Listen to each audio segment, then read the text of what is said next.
Well, good morning, everyone. Thank you for tuning in to today's webinar on cybersecurity for your remote workforce. You know, we thought that this was a particularly relevant topic to send to you right now for a couple different reasons. First reason is, you know, we've seen a dramatic change in the way that businesses and also governments have begun working. Many of the governments that we work with today are partially remote, and some are even working fully remote right now for their work. Secondly, playing off of some of the current COVID-19 news and events, we've seen a dramatic increase in the amount of cyber threats to businesses and government agencies both. It's our hope today with today's webinar that we might be able to provide you some valuable tips and information to help secure your organization and protect you against some of these threats. Just a few housekeeping items before we get started today. For your convenience, we are recording today's webinar.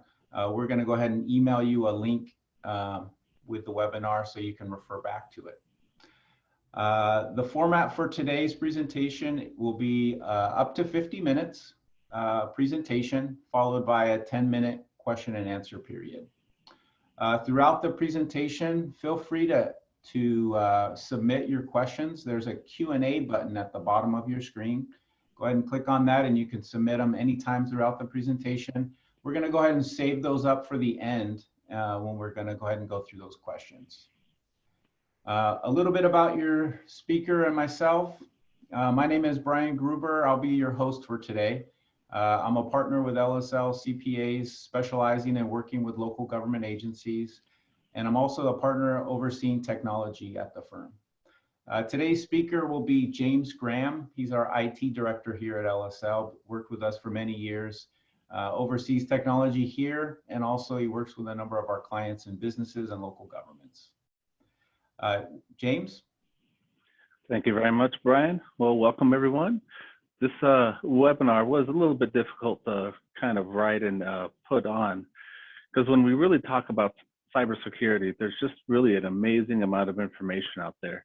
And there are literally thousands of different controls that could be implemented to help protect against cyber threats.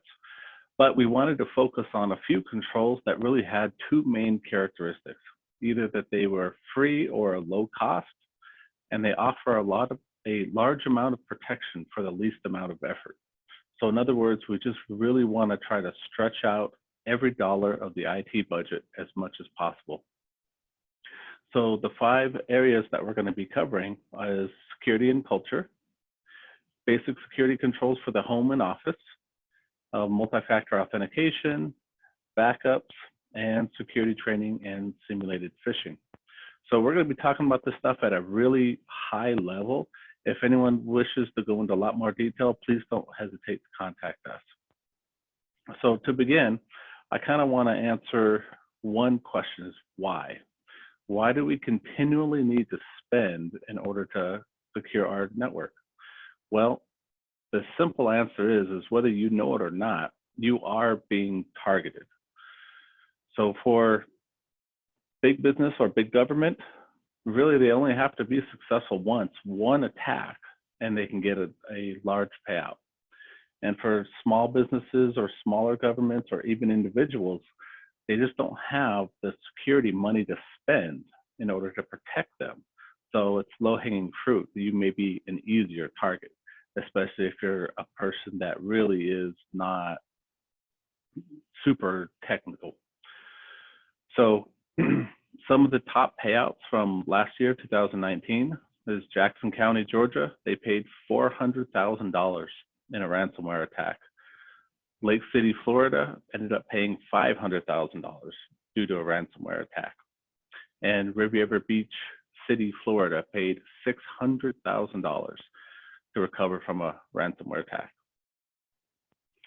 So typical ransoms can anywhere be from a few $100s or a few $1,000s. There's a little bit of rumor going on right now about a hacking group that was supposedly hacked the lawyers that were representing both Trump as well as a lot of celebrities, and they demanded, I think it was 43 or $46 million ransom, which I guess did not get paid. But again, this is all recent news.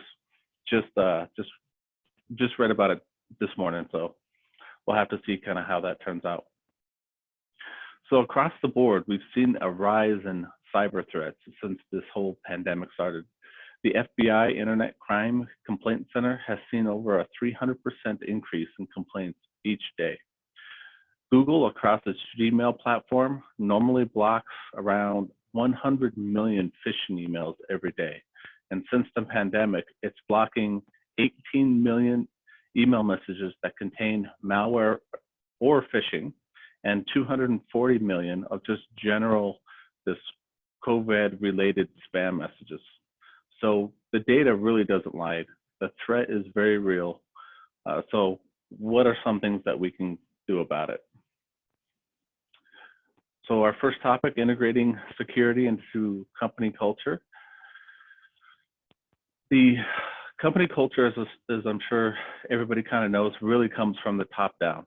And if you have a business owner or senior management that sets a security-minded expectation, but they themselves don't really follow it, any security initiative is likely to fail. Every company should have very clearly documented and defined policy and procedures on the use of its technology resources. Most commonly, they'll be in the form of some sort of computer and internet use policy. Usually you'll find it in the employee documents when the employee is hired. But sometimes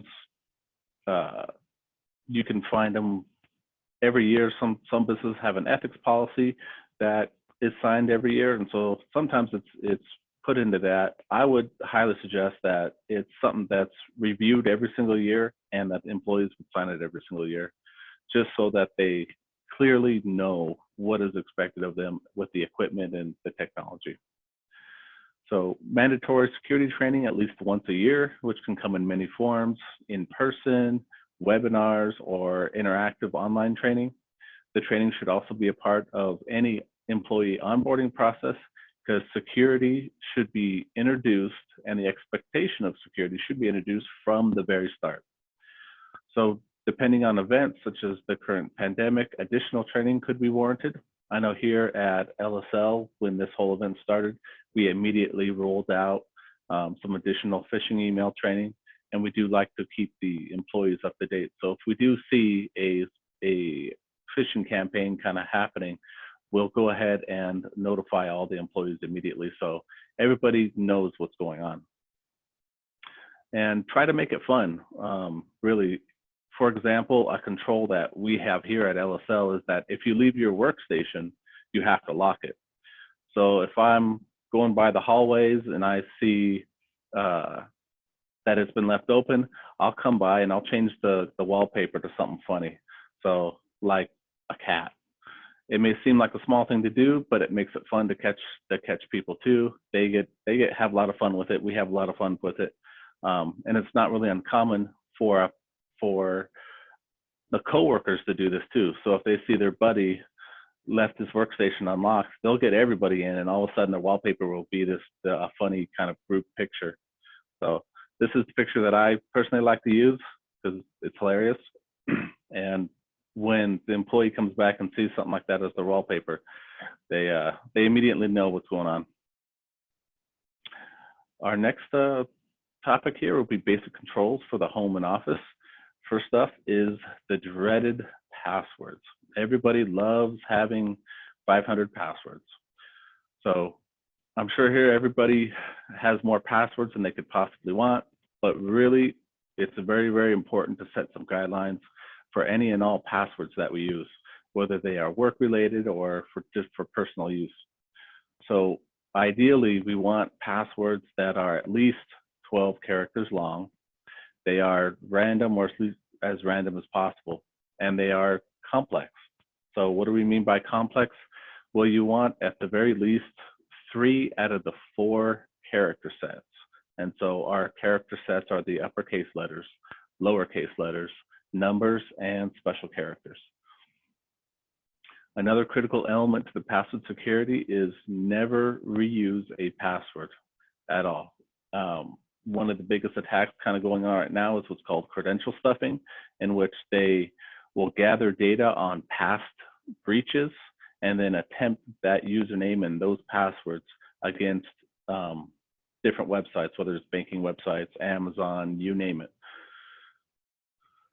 So now this almost always causes a problem with remembering passwords. And so the simple and easy solution is to use a password manager. There are quite a few free solutions like LastPass, and there's paid solutions. If you don't want a cloud version, there's KeePass, that's free. It's an open source. So there's quite a few of them that use really strong encryption, and they're considered safe to use. So why are we going to all this trouble with the passwords? And the simple answer is really these guidelines will prevent a whole set of widely used automated attacks, like the credential stuffing I mentioned, like dictionary attacks, all those really easy automated stuff that's out there. It's going to help prevent that. So a recent headline from Forbes magazine was 500,000 hacked Zoom accounts given away for free on the dark web. So these accounts actually weren't hacked. Zoom's, as far as we know, has never been hacked. All this was a giant credential stuffing attack against Zoom. So it's just people that have gotten usernames and passwords from various breaches and then go ahead and added Zoom onto their automated attack list. And as it turns out, quite a few people use the exact same passwords. So just adhering to the no reuse policy would have prevented every single one of these accounts from being given out. Some basic controls for the home and office, part 2. So to have some guidelines with computer systems and other devices. Most people already know that they should keep their computer really up to date. However, in my experience, it has taught me that rarely do people, blacked out there for a second, rarely do people think about all of the devices that make up the entirety of the network infrastructure from start to back. So we're talking about like your networking equipment. If you have, most people have switches at home, but you have switches in the work environment, IoT devices, all these little things that people don't think about. Let's see here. For example, for your home, everybody has some sort of firewall or router at their home. How often does that firmware get updated? Does the firmware get updated automatically, or is it a manual process? And this is all things that, as a homeowner, you should probably be responsible in kind of making sure that it gets done, even though you may not be a techie person, but it's stuff like this that really makes the home user vulnerable. There's been botnets that have really targeted just unpatched devices using known vulnerabilities. So it's really important that all devices are kept up to date, and that preferably if they have an automatic firmware, so they'll update themselves. Like, for example, I know the Nest thermostat, a lot of the Ring devices, all these can be set so that they automatically update themselves. So other devices like network storage devices, backup tape devices, wireless access points, all this stuff really has firmware attached to it that could be attacked. So really get to know your network from front to back, from every single device that's on it, whether it's a TV, a refrigerator nowadays, you name it. If it's plugged into the internet, then you should be able to manage it and update its firmware. So another headline from Forbes in 2017, a hacker, let's see here, a hacker hacked a fish tank thermometer to steal data from a casino. And so essentially this was a casino who had very large fish tanks, and they had a internet connected device that went inside the fish tank to monitor its temperature, its salinity, and a bunch of other things, and they wanted to be able to access it from anywhere. So they had this device exposed to the internet. Well, it got found, and then it got hacked, and they were basically able to exfiltrate a bunch of data through this little temperature device, and they ended up losing a bunch of data. So all computers should have some sort of antivirus program on it. Windows 10 ships with Microsoft's antivirus already installed. In general, your average antivirus program is pretty cheap nowadays. All computers, whether they leave the office or not, should be set up with some sort of encryption to prevent data breach from physical theft. Again, Windows, if you guys have a Windows 10 or your Windows house, it comes with BitLocker. It's easy to turn on, pretty easy to manage. The password guidelines that we talked about before apply to any and all devices, whether they're home, Wi-Fi, you name it. If you take our password policies and apply them to everything, then you should be good to go, should be locked down. See here. Only computers that are dedicated work computers should be used to access company data. For example, personal home devices such as home computers should not be allowed to remotely access computer data. And the reasoning is pretty simple and straightforward, is that the IT department or the business or government really has no control over that computer. You have no idea who's using it and what they're using it for. And you have no idea of the level of security on that device, whether they have antivirus or not, or that they're thinking about it. Is it who's using that device? You just don't know. And so you cannot assume that that device is going to be safe in any way. And so using home computers is really not advisable. So for the Wi-Fi networks, if you're using Wi-Fi at home or the office, you obviously want a very strong key, one that again follows the password guidelines we talked about. And just to make sure that WPA2 encryption is enabled. Now on the vast majority on devices, it is the default choice nowadays, but it is worth a minute to go ahead and take the check. Most of the Wi-Fi vulnerabilities that are out there, which there are quite a few, they rely on some sort of brute force or dictionary attack where they'll have a computer that tries to guess the password. And so if you have a strong key that's, again, at least 12 characters in length, it's going to take them either a very long time to crack, or it's going to take something like nation state type resources to be thrown at it. So that should be perfect for keeping your home safe, keeping the work safe. And in work environments, I would rotate the key every time an employee leaves, or just every 3 to 6 months, just to keep it fresh. And so that way, if someone who's an employee who had access before leaves the company, they don't continue to have access to the network.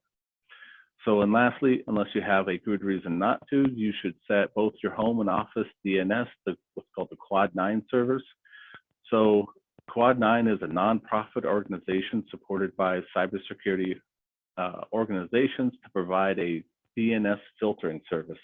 Now, it gets kind of technical about exactly how it works, but essentially, if you don't already have some sort of DNS filtering in place, you should use these ones because they're completely free on the internet. There's big companies behind it like IBM, and it just adds that little extra layer of protection. Now we're going to talk about multi-factor authentication. So really, MFA, it was something kind of nice to have in the past couple of years, but right now it's pretty much you have to have it. It's a mandatory. I'm sure most people have seen it in some form, but to define it, it's simply having the requirement of a user of a system to prove their identity by using 2 different forms of proof. So the 3 main forms of proof that there are is something that you know, which is knowledge, such as like a password or a PIN number. Things you have, so a possession, such as a badge or a smartphone, or things you are, which is considered inheritance, and that's like biometrics, like your fingerprints or your face scan or something like that. At a bare minimum, you'd want to have multi-factor authentication at every single entry point into the network, such as end user computers, remote terminal servers, any VPNs, any way to remote access any part of the network, or cloud services as well. So if you have Office 365 or another cloud, those need to be protected as well by MFA. Under ideal conditions, you would want it everywhere that supports it, even on the internal network. So for example, here at LSL, we have it on every single computer, every server, every remote access method. If you could access it, it has it on there, whether it's behind the firewall, behind VPNs, it doesn't matter. If it's possible to access it, we have Duo on it, just as that extra layer of protection. So the two pictures that you guys see here on the slide, on the left is a Yubico key, and essentially what that is just it's a small USB-based key. So when a user would log into their computer or log into a different resource, they would take that key, put it into the USB slot, and that little Y on there is actually a little button. So when they get prompted, they would press that button, and that would authenticate them. On the right-hand side there, you have the dual security prompt. That's the prompt that we get whenever we sign into one of our computers or devices. Backups. So backups in generally should be taken at the very least once a day, but it depends on your risk tolerance. The question that I always ask is, what happens if you lose an hour of work? What happens if you lose 3 hours of work or 4 hours? And you have to decide when that value of you losing that work versus the cost of taking multiple backups a day. So really, you have to decide for yourself kind of what your risk tolerance is. But at a very minimum, should be pretty much once a day. On-site backups provide for quick restore in case of a failure, but they are vulnerable to attack from ransomware. Ransomware will encrypt the backups if it's there and it's able to reach it.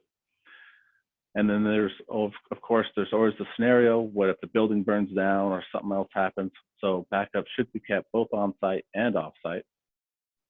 Backups should also be online and offline. So your online backups, again, they're an easy resource to go and get just in case something happens, but being an online resource, they are vulnerable to attack. So you should have something that is a backup that is completely offline and not able to reach from your network. So for example, you could have scripts that will turn on and off different ports on a firewall that will allow access. So when the backup wants to run, it's enabled, it runs, and then it shuts down that network connection. So that way you have no way of accessing it unless you actually go ahead and turn it on. Because again, all the ransomware and the malware out there, if it's able to be reached, then it's able to be attacked. So utilize different methodologies. It's always a good idea to have more than one way to back up. So for example, you could use a dedicated backup program, and you could use Microsoft's backup, or you could use a file level backup using some sort of software, but also use another different dedicated system to back up. And it's really about redundancy and providing more than one way to restore just in case something happens. And let's just say your backups do get attacked. So you just want to have multiple options. And test is huge. You have to test your backups. I've personally seen many scenarios where people thought they were safe, they never tested a backup, and something happened and backups didn't work. So they should be tested on a regular basis, at the very least once a quarter, I would say, to do a partial network, and once a year to do a full network kind of restore in a virtual environment. Because you need to make sure that the backups are working properly, they're viable, and it helps prove your disaster kind of recovery scenario, so that if something bad does happen, your people already know what to do. It's been rehearsed. And so the downtime you experience is a lot less than somebody who's just trying to figure out how to make everything work from the get-go. Security training and simulated phishing. So We did mention training back when we talked a little bit about culture, but we're going to mention it again, and we're going to kind of take it a little bit farther. In the past several years, the #1 way for the bad guys to get into the networks is through the use of phishing emails. So as part of our security training program, we will send simulated phishing email to all of our users. And we'll also provide this service for some of our clients as well. This really provides kind of 2 huge benefits. First, if an employee knows that they're going to be tested, they take the security program a lot more seriously, and the level of employee engagement goes way up. And secondly, if we do have someone that is clicking on things that they shouldn't be, I would much rather them clicking on my phishing email than the bad guy's email. So this lets us know that there's a training issue that needs to be addressed, and we can reinforce our security program. Lastly, there should be some way for employees to report if they've received any kind of phishing email or other suspicious activity, even if it is just to email other employees. Our experience has been that if once an employee receives an email, chances are they're not the only one who's receiving that email. So by making a way to report these things and get that information out there, you can really up the security posture of your government or your business. And so people are going to be aware of what's going on. So what we're going to kind of look at is some real world phishing examples of what we've received. And these are all 100% real phishing emails. These are not in any way simulated. These are not the simulated ones that we send out. These are all real world phishing emails. So in this particular one, it looks like it comes from our managing partner, Rich, to Valerie, who's one of our bookkeepers, and it's asking to schedule a wire. And at first glance, it looks pretty basic, it might fool someone, because of course, if someone doesn't know what's going on, they see, oh, it's coming from Rich.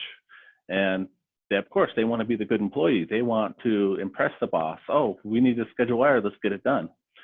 But if we look a little bit deeper, the email address that it's coming from was executive@xuiz.org, and it's missing a signature. So these are just little things that kind of give it away. But also keep in mind, if you're a new employee and you haven't gone through any kind of security training, this might be something that you just do, because of course, if you're new, you want to impress people and you want to make a good impression to bosses. So this might be something that would feel right to do. And new employees are routinely targeted for this sort of thing. Our next example here is a phishing email that came in and it kind of looks like it came in from a customer to one of our members of our admin staff inquiring about a fraudulent credit card charge. So in this particular one, we can see that the idea behind it is that we want to get our target, in this case, a member of our admin staff, to click on a link that probably contains either it's a hacked website or maybe it has something to download. And they try to do the social engineering by saying, hey, why is there a charge on my card? So you can check it out and hopefully, click on this link to check it out. But fortunately, with good security training, this stuff isn't going to fool you. We can see that there's a few things wrong here. One is that the from address, it seems like it comes from a business, but you can easily check if that's one of your vendors. Is that our business? In this particular case, we never heard of it, so that was kind of a red flag there. The second part is the way that they crafted it and having that very long URL there for the under the card statement doc is kind of a dead giveaway. So with good security training, these types of phishing emails, which happen all the time, can be prevented. And we have our last example here that appears to come from one of our partners, Don Slater, and it's to our bookkeeper, Valerie, again. And it's just asking for a wire. And the bad guys, if they know who your people are and they know that you're being researched, and a lot of times what what they'll do is they'll sit there and they'll pull all the details from websites like LinkedIn, for example, and they'll really research your government, research your business, and they'll find out who's who. And they'll even find out if you have people going away on conferences.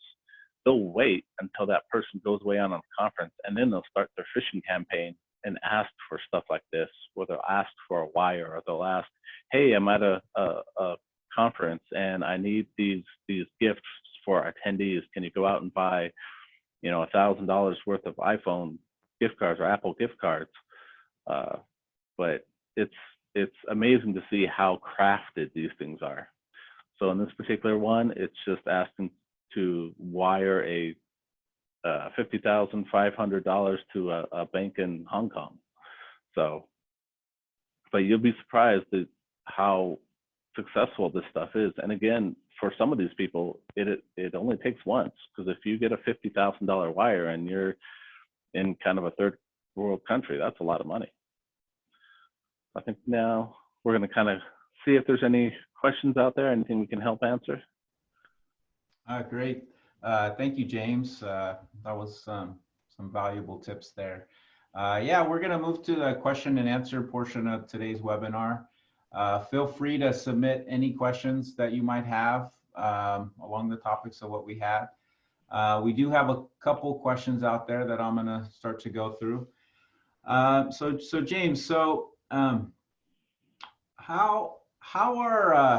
are the cyber criminals kind of using this COVID-19 and kind of tailoring this environment to, for their attacks? Well, really the number one thing that we're seeing right now is the phishing emails. So there's been a dramatic increase in the number of phishing emails that have gone out. But the second most thing is really that credential stuffing attack, where people are reusing passwords.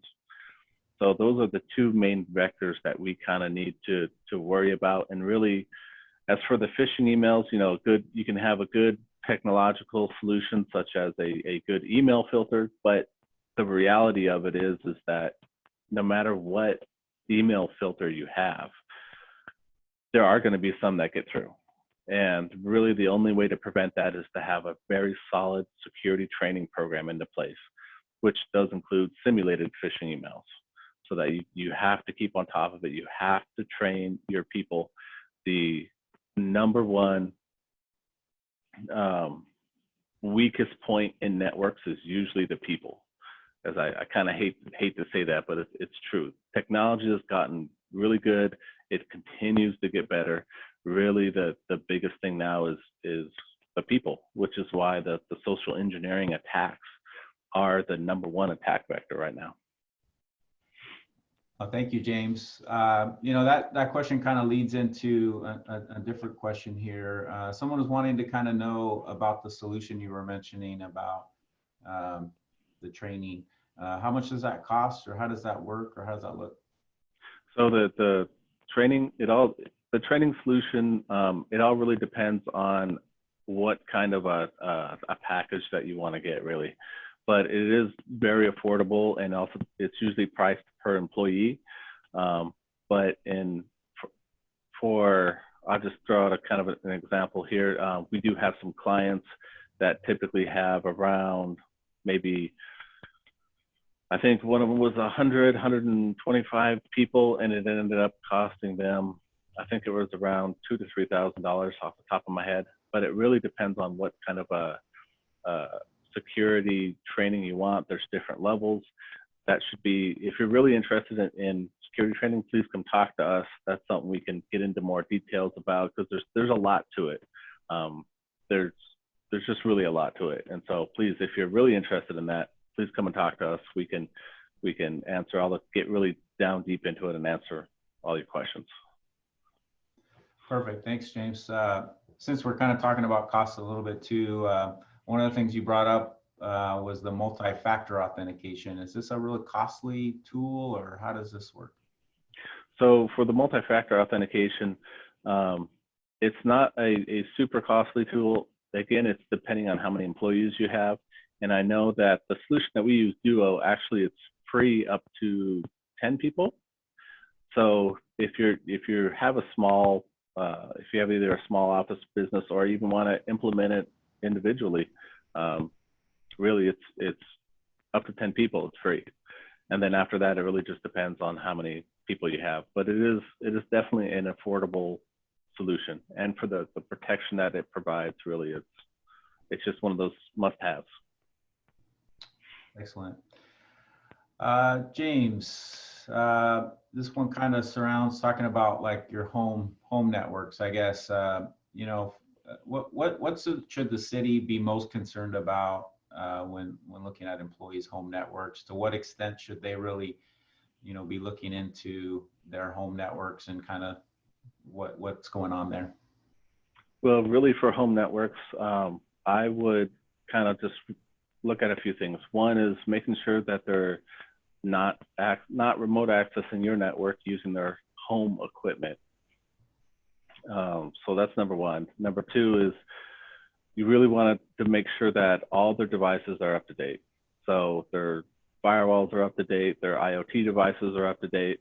I mean, if you're a real technical guy, I guess you could subnet it to where you have a work network and a home network, and some people even will subnet their IoT devices and type from their main network.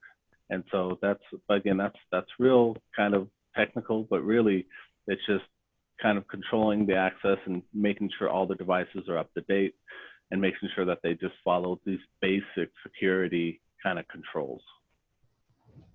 Excellent. Maybe this is a good one. This, you touched briefly on passwords and this person was wanting to kind of get a feel of, hey, we have, easily 20 passwords. How do we save or keep these so we don't forget them? Like what's the best practice there? So there's two kind of solutions out there. There's cloud-based solutions like LastPass, which is free for individual use. They do have some corporate packages and whatnot, but I use it personally for both work and the home office. And I said it's free for your personal use. And it is cloud-based, and the number one question around cloud-based stuff is it secure? And yes, it is, because the way that they do the encryption is that they don't even know what the password is. And this has actually been tested. There was a case, I think it was about 6 months ago, where the FBI was investigating someone, and they found out he had a LastPass account. And so they went to the company and they subpoenaed them for all the data. And so what they got back is they got a plain text, non-encrypted listing of the names of the passwords. So if he had like Bank of America, it said Bank of America, but the passwords that they got weren't actual passwords. They were the encrypted versions of it. So basically it was overall kind of useless. So they didn't get really any passwords from it. So they can't see it. I mean, even the FBI can't try to get it, and they couldn't get it. And so they are very safe. So even if they were to get hacked, then there's no real data to get. It's just going to be encrypted hashes. So now if you don't want to use a cloud-based solution, if you prefer to use a solution that's just solely on your desktop, then KeePass is probably the most popular one.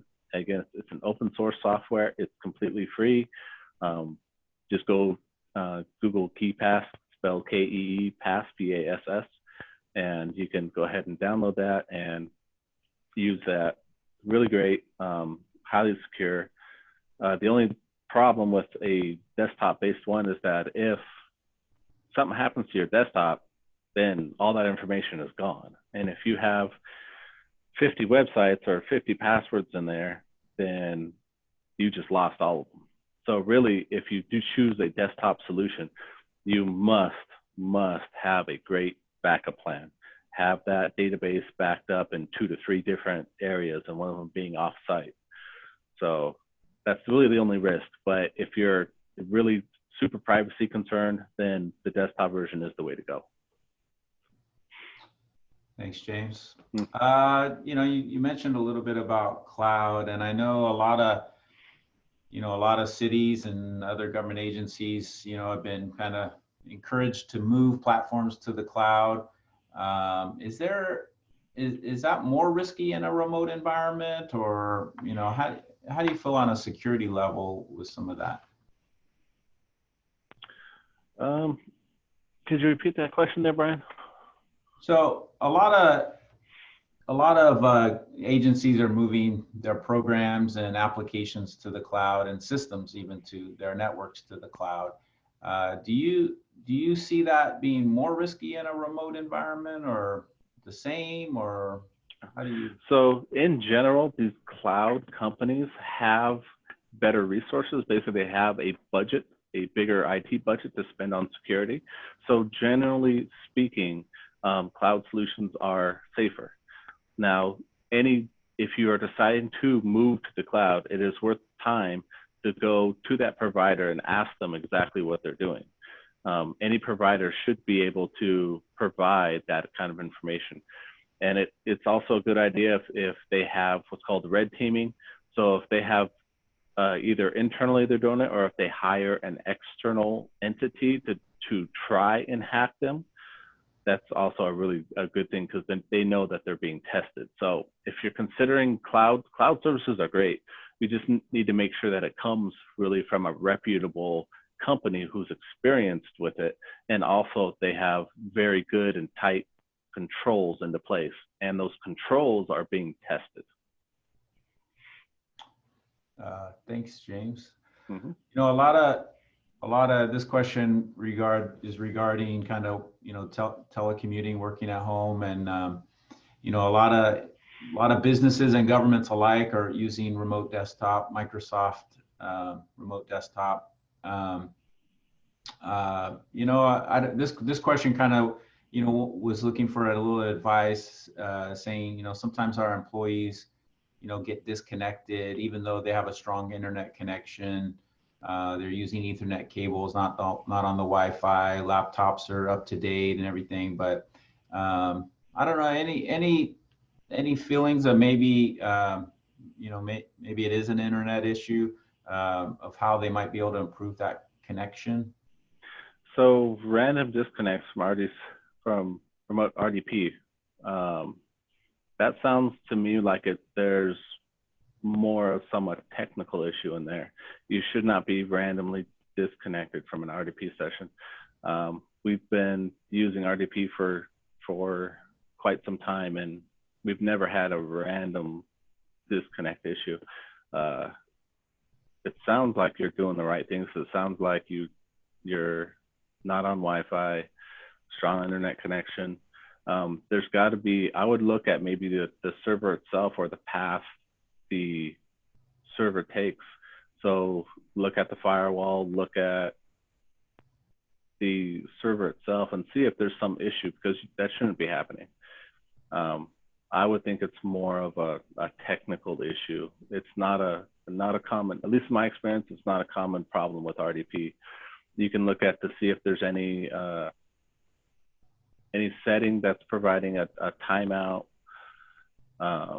There's a few different areas to look, but that really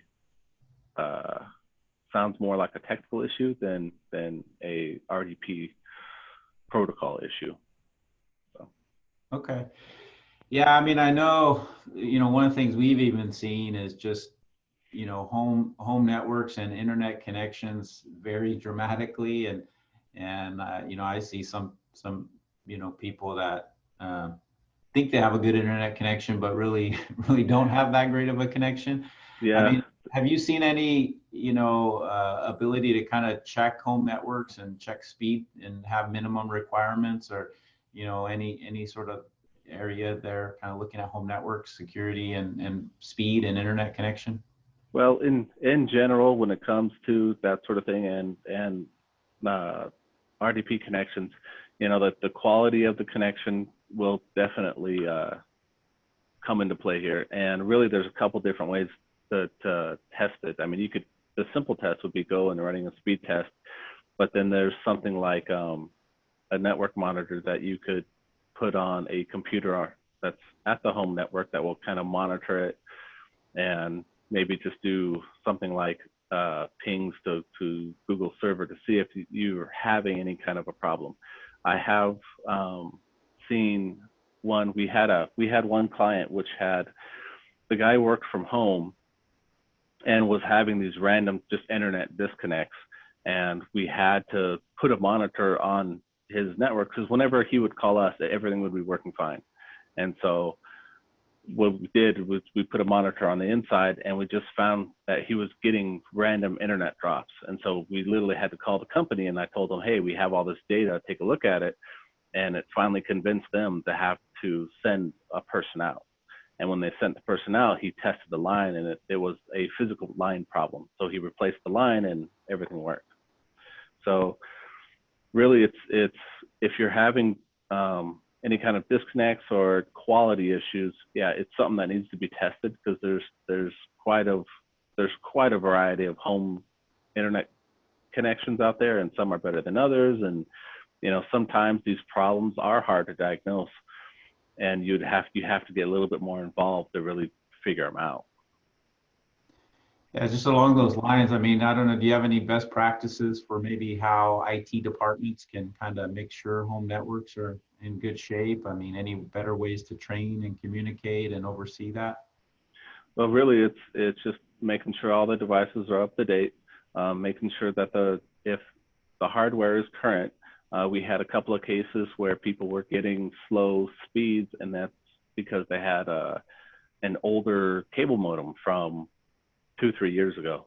And so we ended up replacing the cable modem itself, and all of a sudden they doubled their speed.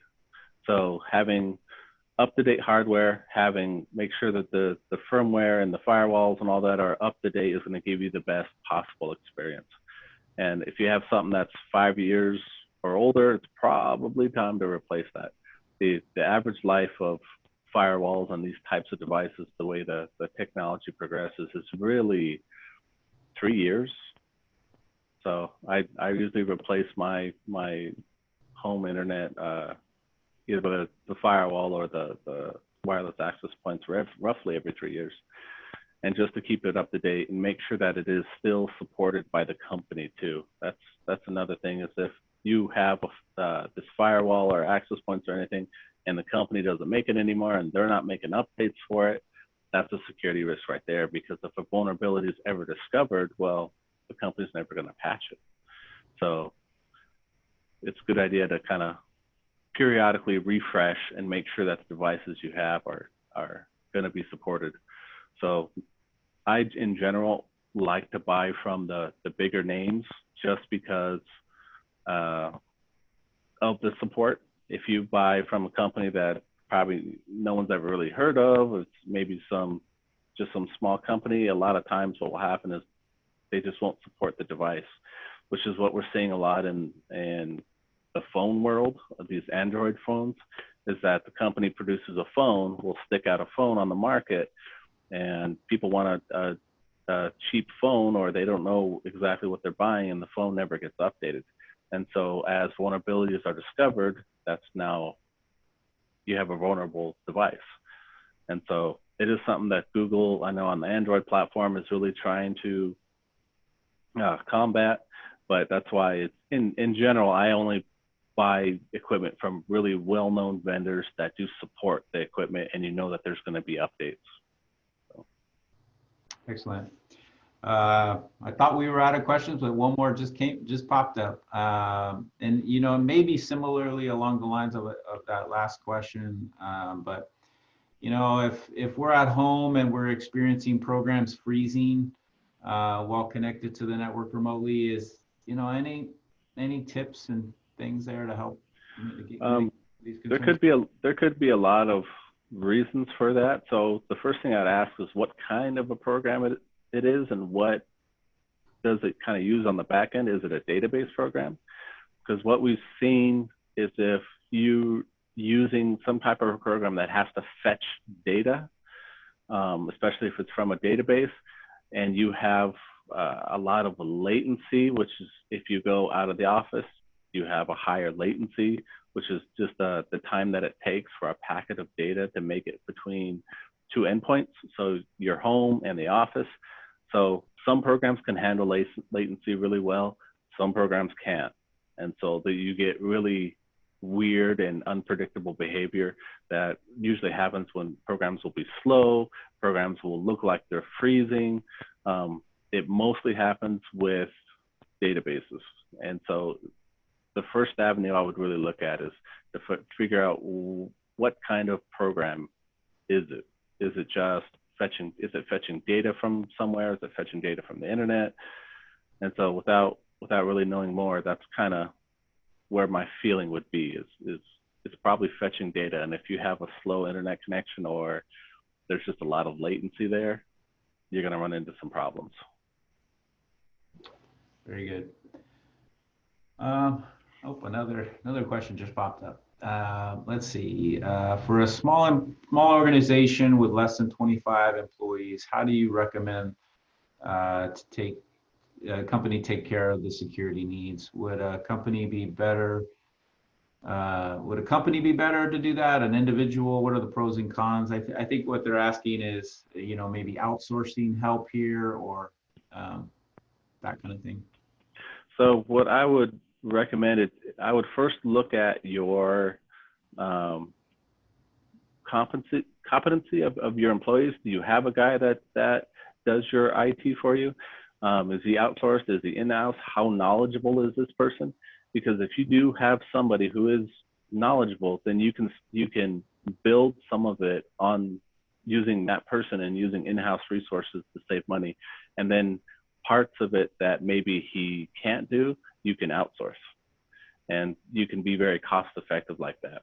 Now, if you don't have anybody who's really IT savvy, then in that case, you're probably better off just outsourcing all of it pretty much.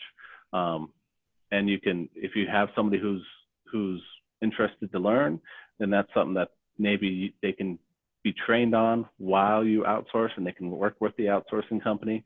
So there's a few different ways to take care of that. See, with 25 employees, it's going to be a little, it really depends on the competency of those employees, and do you already have in-house versus outsourced IT? That's kind of where I would start and see what your capabilities are from internally, and then what parts you're missing. Look for a good outsource partner to help complement whatever you have on the inside. Yeah, I think part of our question too is kind of, specifically on security needs and security, which is a, very niche of itself, right? A whole specialized area in and of itself. And, is it, any pros or cons with larger organizations to help out with security from an outsourced perspective, or a smaller individual who has the information? I don't know, is there any pros or cons? Well, generally speaking, security is a big field, and it is an amazing amount of information. Larger companies have full-time security people, but they also have that much more employees and to worry about, and that's usually they have a much larger attack surface. So really what it comes down to is you have to evaluate what you currently have, and then kind of outsource from an experienced security firm to get your security posture to where it needs. And so it's really just kind of taking an evaluation of, okay, well, what do we have? And then looking at what do we need. And sometimes you may not know that answer. Well, I don't know what I don't know. And so sometimes it might be worth it to do a consultation and to say, well, what exactly should we be doing? What kind of controls do we currently have in place versus what kind of controls should we have into place? And that way you can at least get an outsourcing partner, work with them to get a good baseline of security. And that could be an avenue to start training someone to take over that role within your company. Now, this is really just my opinion, but I always think that there should be someone who's responsible for a certain amount of security controls and making sure, kind of auditing and making sure things get done correctly within a business. You should always have an internal person, because just in my experience, what I've seen is a company that totally outsources their security. One, it's going to be really expensive to kind of get what you need. And two, it's just not as good as if you have people on site who, it doesn't have to be a full-time job for them, but once you have a baseline of controls in place, keeping those controls in place and monitoring and making sure that they're working appropriately really is just, it doesn't take that long. So my opinion here is really, I like kind of a hybrid model where you do have certain competencies that are on premise and that are part of your staff, and then whatever else you need to augment those using outsourced resources. Excellent, James. Thank you so much. I think that wraps up the question and answer. The next slide kind of just provides our contact details, the one after that.